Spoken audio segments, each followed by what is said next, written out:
परम पूज्य दिव्य शक्ति साक्षात सरस्वती स्वरूपा गणनी गुरु माँ आरिका ज्ञानमती माता जी के चरणों में त्रिकाल कोटि कोटि नमन। ज्ञानमती माता जी के जीवन पथ में उनके चरणों की अनुगामिनी ब्राह्मी सुंदरी सदृश प्रज्ञाश्रमणी चंदनामती माता जी के चरणों में कोटि कोटि नमन। माँ रत्नमती के पिटारे के बहुमूल्य एवं देदीप्यमान रत्न आदरणीय श्री रविंद्र कीर्ति जी स्वामी को इच्छामी। परम सौभाग्य का विषय है कि पंचम काल में हमें गणिनी गुरु माँ ज्ञानमती के साक्षात दर्शन का सौभाग्य प्राप्त हो रहा है। यथा नाम तथा गुण को चरितार्थ करते हुए माँ ज्ञानमती ने अपने 71 वर्ष के दीक्षा काल में 500 से अधिक ग्रंथों की रचना कर एक अप्रत्याशित एवं अद्भुत कार्य किया है। इन ग्रंथों की संख्या यह बता रही है कि माताजी ने अपने जीवन का 80% समय पठन पाठन एवं लेखन में ही व्यतीत किया है। 90 वर्ष पूर्व शरद पूर्णिमा की रात्रि को टिकेत नगर में माँ मोहिनी देवी और छोटे लाल जी के परिवार में बालिका मैना ने जन्म लिया। तब किसी ने सोचा भी नहीं था कि यह नन्ही बालिका किसी दिन महिला शक्ति का प्रतिबिंब बनकर महिला सशक्तिकरण का साक्षात हस्ताक्षर बनकर अपने परिवार का नाम रोशन करेगी। शरद पूर्णिमा की चांदनी की तरह अपने ज्ञान एवं चारित्र की चांदनी सर्वत्र बिखेर देगी। शरद पूर्णिमा के चंद्रमा की संपूर्ण शीतलता एवं कांति जैसे मैना में उतर आई हो। माँ सरस्वती ने मैना का रूप रखकर संसार में अवतरण लिया है। इसीलिए आप बचपन से ही बहुत ही प्रतिभाशाली एवं मेधावी रही हैं। बाल्यकाल से ही आपकी पठन पाठन एवं स्वाध्याय में रुचि रही है।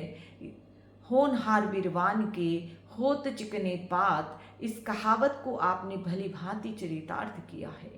19 वर्ष की अल्पायु में आपने आचार्य देशभूषण महाराज जी से वीरचर्या को धारण कर चुल्लिका वीरमती नाम को प्राप्त किया और अपने नाम के अनुरूप ही आपने अपनी चर्या को निभाया।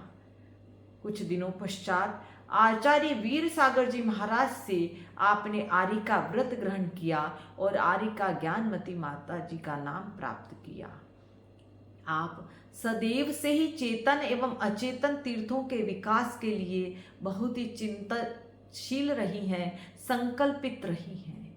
आपने तीर्थंकरों के पंच कल्याणक भूमियों के विकास संवर्धन में अपना बहुत योगदान दिया और आज कोई भी जैन अनुयायी ऐसा नहीं है जो पंच कल्याणक भूमियों का दर्शन न करे। तीर्थंकरों की इन भूमियों को आपने एक नई पहचान प्रदान की है। आपने चेतन तीर्थों के निर्माण में भी अपने संघ में अनेक आरिका छुल्लिका और ब्रह्मचारिणी दीदियों को व्रत ग्रहण करा करके उनके आत्म कल्याण का पथ प्रशस्त किया है।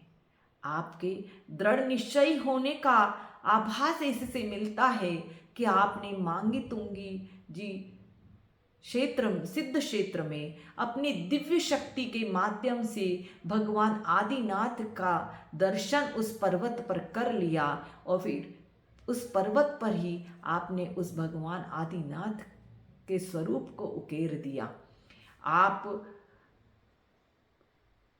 आज एकमात्र आरिका हैं जिन्होंने आचार्य शांति सागर जी और आचार्य वीर सागर जी महाराज का साक्षात दर्शन किया है और वीर सागर जी महाराज से आरिका व्रतों को ग्रहण किया है। जब हम आपका दर्शन करते हैं तो हमें ऐसा लगता है कि हमने आचार्य शांति सागर जी महाराज और वीर सागर जी महाराज के साक्षात दर्शन कर लिए हैं, क्योंकि आपने आर्ष मार्ग की उन सभी परंपराओं का निर्बाध रूप से निर्वहन किया है जो आचार्य शांति सागर जी महाराज ने स्थापित की थी। इस सुधारवादी युग में आपने आगम प्रधान रखकर आगम की समस्त गुण गाथाओं का जन जन तक पहुंचाने का विशेष कार्य किया है। आपके चरणों में मैं निम्न पंक्तियों के माध्यम से नमन करती हूँ कि ज्ञानार्जन से प्राप्त किया आत्म विकास महान और ज्ञानमती माता जी को मेरा शत शत प्रणाम, शत शत प्रणाम।